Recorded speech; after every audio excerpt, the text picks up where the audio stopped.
What's the real reason for Princess Diana's divorce from Charles? In fact, what's the number one reason most marriages and relationships end up in divorce and separation, and how can we avoid that? Hi, in today's video, we'll be answering this question. If this is the first time you're here, welcome. My name is Pressa, and I'm a therapist sharing with you tips on relationships and mental health. If you haven't already subscribed to my channel, hit the like button now and subscribe. And without further ado, let's get into it.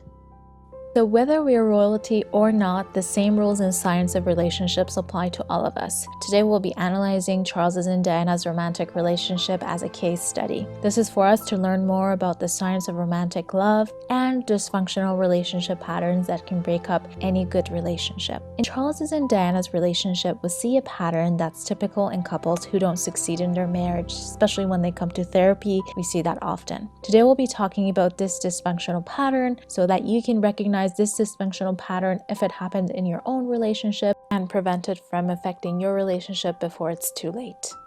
Just going to give you a little bit of background about Diana and Charles's relationship. Charles came from a family where there was a lack of emotional involvement and emotional expression between his family members. On the other hand, Diana came from a family where she may have felt neglected by her parents, as her parents had a divorce when she was young and her father remarried to another female. So basically, both Diana and Charles experienced what we commonly call in psychology as attachment wounds. Charles entered his relationship with Diana having an attachment wound of not feeling seen and loved. And also with that, he did not have the ability to express and show affection to Diana.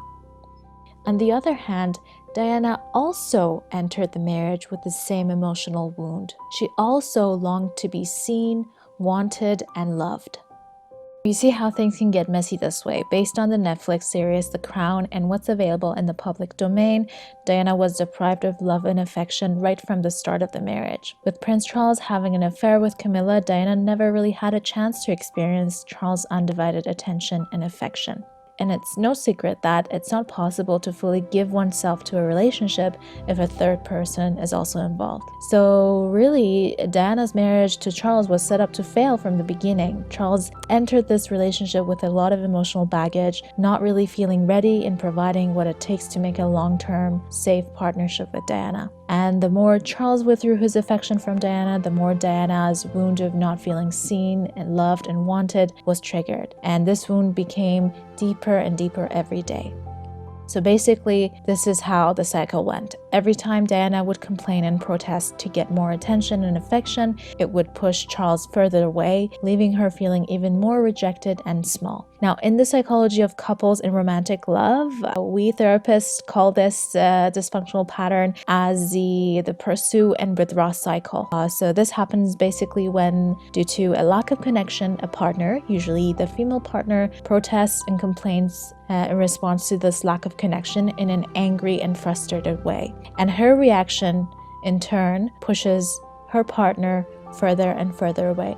Now, this goes for both genders, but sometimes it's often more seen in females. So basically, I was bound to experience this pursue and withdraw cycle over and over again because Charles was truly emotionally distant from her and really inept in showing her the slightest attention and affection the way that Diana so much wanted. So what can we take away and learn from their relationship? The takeaway here is that this cycle of pursue and withdraw is a vicious cycle that can surface in all of our relationships. In the end, what happened in Charles's and Diana's relationship was that they both gave up their efforts to repair their relationship. You can see in the end, after so many passionate fights and arguments, they spent most of their time in silence, feeling defeated and helpless at being able to resolve their issues. It's actually surprising to see that they lasted many years together, at least 10 years together, despite this deep lack of emotional connection. I think what may have shifted their relationship in the direction of divorce may have been Princess Diana's resilience and her improved sense of self-esteem and self-worth that made her to finally say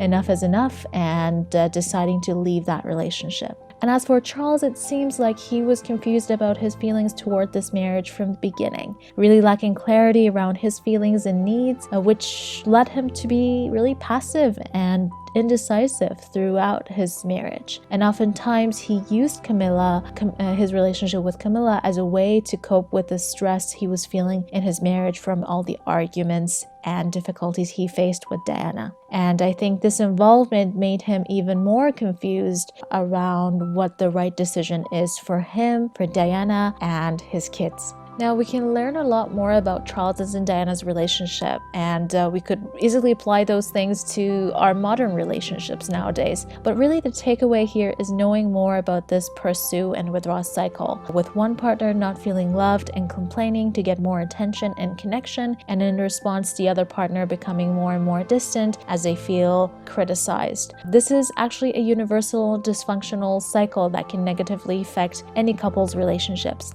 and something that we need to watch out for if we really want to protect and save our marriage and relationships. Now listen guys, to help improve your relationships, this is only one unhealthy communication pattern that you need to watch out for and recognize in time. There are many more patterns, and in the video on the screen I actually talk about one of the other unhealthy patterns in communication, which is not really hearing your partner and shutting them out. So to learn more about this, click and watch the video on the screen now. And if you'd like to see more videos like this, press the subscribe button and keep in touch that way.